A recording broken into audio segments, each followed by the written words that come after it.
Now we're here to have a look at perceived exertion and to look at how perceived exertion applies to your workouts during your cardiovascular physical activity.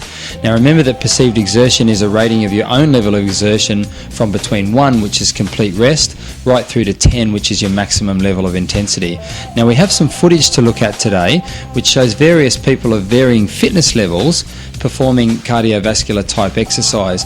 Now we want to look at the type of level of exertion that might be a 6 or a 7 or an 8 for these particular people that come from a variety of different circumstances and levels of fitness.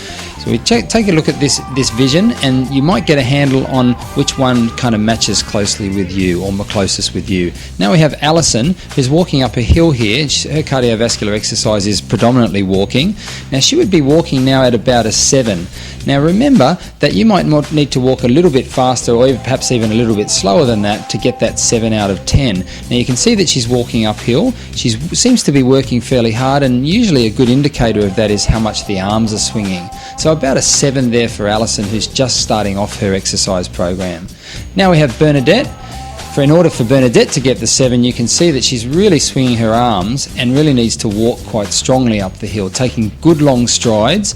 And we've asked Bernadette to walk at about a 7 out of 10 perceived exertion. So perhaps if you're a little bit more advanced in your fitness level than Alison was, then you can walk at about the level that Bernadette is there to get the 7 for you. So check out the arms, the big long stride, and stride up the hill at a 7. Now if you're a little bit fitter, you might want to try jogging up the hill.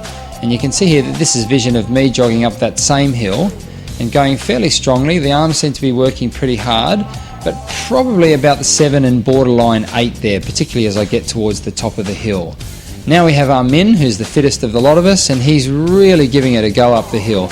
Armin's going at about perhaps an 8 or 9, and this is the type of exertion that you might try to apply to one of your cardiovascular challenge segments, where you're just going a little bit harder for a short period of time in order to really challenge your cardiovascular system. So just recapping then, perceived exertion is a rating of your own level of exertion from 1 through to 10.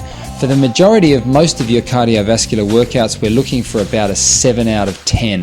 Now that may mean walking, may mean really striding out with big strong arms, might mean jogging, or it might mean running. Every now and then you want to throw in a challenge where you maybe hit a hill and go pretty hard up that hill to try and get an 8 or an 8.5. But the majority of the workout should be at 7. Now remember that if you're a walker, you're going to have to continually adjust your speed upwardly for the most part in order to continue to induce that 7 out of 10. Don't be slack and don't let it slip back to a 6.